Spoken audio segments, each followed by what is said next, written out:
Encore une fois, c'est le meilleur du volume. Oh la vache! Ça va pas marcher, ça va pas y arriver! Je serre, accrochez-vous!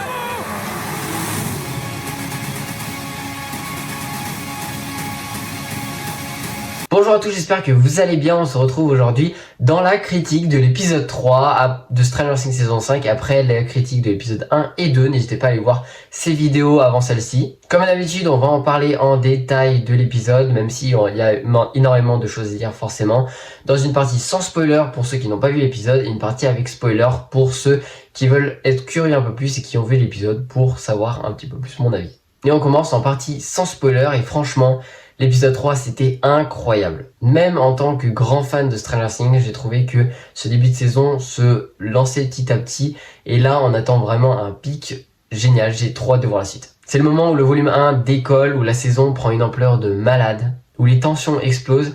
Et même si les épisodes 1 et 2 posaient un petit peu plus l'histoire, même si ça se lançait vraiment dans l'action, dans le monde d'envers, un petit peu dans tout, là, ça rentre direct, ça envoie du pâté, du climax dès l'épisode 3. On a de l'action non-stop, du suspense, de la peur et surtout un mystère qui devient de plus en plus massif, on n'y comprend rien. On sent que tout est en train d'être mis en place pour un final de mi-saison complètement dingue. L'écriture tout simplement géniale, on ressent à quel point les frères Duffer ont peaufiné leur saison finale. Chaque réplique compte et chaque scène pose une tension, chaque silence a du sens. Ce n'est pas juste une série fantastique ou d'horreur, c'est une vraie montée dramatique. Côté technique, on reste dans la continuité des épisodes précédents, donc de ce que j'ai dit dans les vidéos précédentes. Une image vraiment très belle, des décors impressionnants, une ambiance maîtrisée, des effets spéciaux discrets mais super efficaces, et une lumière toujours parfaite. Cette saison est épais, automnale, poisseuse, sombre mais lisible.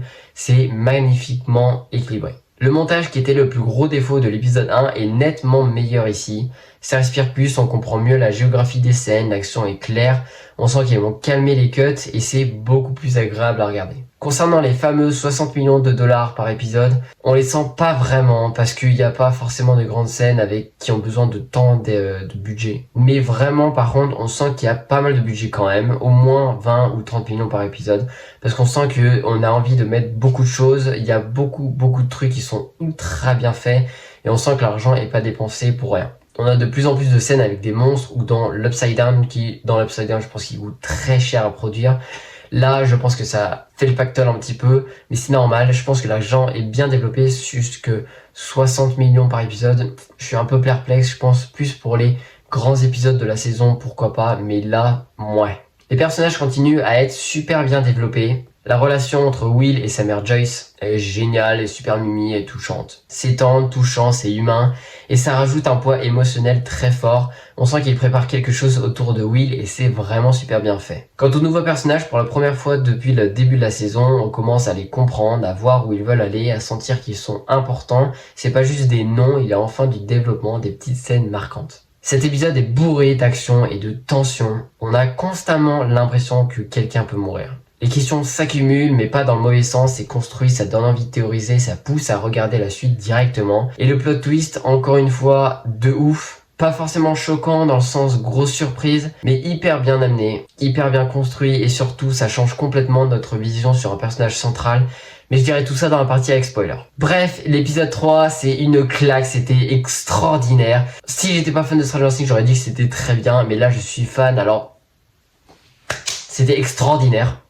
Le meilleur pour l'instant du volume, je pense que l'épisode 4 va encore tout casser, on en parle très vite. Une tension incroyable, un rythme super bien fait, des effets spéciaux et des lieux, rien à dire, c'est du réel. On sent que l'épisode 4, ça va être un truc de ouf. Et sur ce, on va passer en partie avec spoiler, donc pour ceux qui n'ont pas vu l'épisode et qui vont nous quitter, n'hésitez pas à vous abonner, partager et liker la vidéo, ça me soutient énormément. Et pour ceux qui restent, qui ont vu l'épisode et qui sont curieux, restez en partie spoiler parce qu'on va parler des spoilers. Peu importe ce que ça nous coûte. Attention!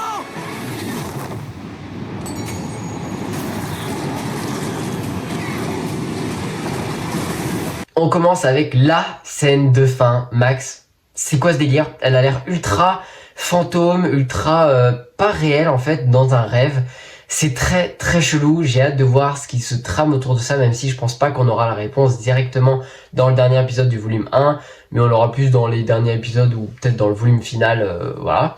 Mais en tout cas, j'ai très hâte, je me pose 50 milliards de questions, elle est dans le coma, mais pourquoi Holly, est-ce qu'elle est dans le réel, est-ce qu'elle est dans l'Upside Down, est-ce qu'elle est en vrai, elle est où? Il y a trop de questions en suspens là, c'est n'importe quoi. L'action finale, le climax était incroyable. L'audio Steve Dustin qui est beaucoup plus présent que dans toutes les saisons, c'est ultra généreux. Le climax avec le démon Gorgon, c'est satisfaisant, mais forcément je pense qu'il y aura la suite dans l'épisode 4, et là il y aura la tension avec Vecna qui va arriver et tout, je pense que ce sera ça. Là on a des effets spéciaux massifs, des plans géniaux, vraiment là c'est du climax haut, et je pense que l'épisode 3 c'est climax, et là l'épisode 4 ça va faire boum. 1h20 ça va être génial. On comprend toujours rien avec Vecna, mais c'est volontaire. Vecna qui est ultra mystérieux. On sait pas où il est, on sait pas comment il est, on sait pas qui forcément il est. Ses apparitions sont vraiment très brèves et pas vraiment, on peut pas vraiment appeler ça des apparitions. C'est ce qui rend justement la saison fascinante. Et j'ai trop envie de savoir le dénouement final et le climax de comment ça va se passer avec la conclusion. La relation entre Will et Joyce dans cet épisode est magnifique. Willy qui veut être un peu plus solitaire, un peu plus dans sa vie. Il a déjà 20 ans, je dirais à peu près. Contrairement à sa mère qui est trop protectrice et trop attachée et trop traumatisée par son passé. C'est vraiment le cœur émotionnel de l'épisode, c'est ultra satisfaisant, j'ai hâte de voir comment ils vont être développés encore par la suite. Et ça montre un gros destin pour la suite pour Will. Quant aux nouveaux persos, on les développe un petit peu plus, notamment le petit là, je sais même plus comment il s'appelle. C'est pas du développement massif, mais au moins on les voit un peu plus et on connaît un peu plus leur famille, leur richesse. Par exemple, le petit, il est ultra riche. Erika qui est toujours satisfaisante à voir, moi j'aime bien comme personnage. Mais bon, des personnages encore à développer dans les prochains épisodes, forcément. Des personnages secondaires, notamment je pense aux armées qu'on n'a pas du tout développé en 3 épisodes.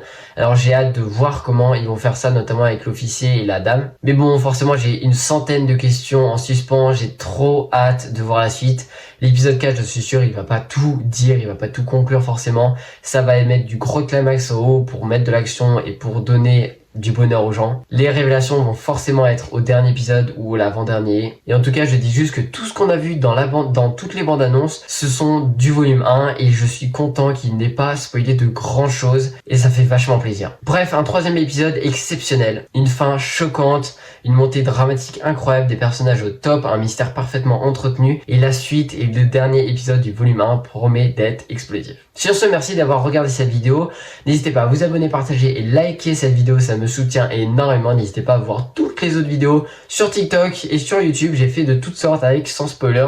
Donc là, franchement, vous êtes servis. Et sur ce, nous, on va parler de l'épisode 4 juste après dans une prochaine vidéo.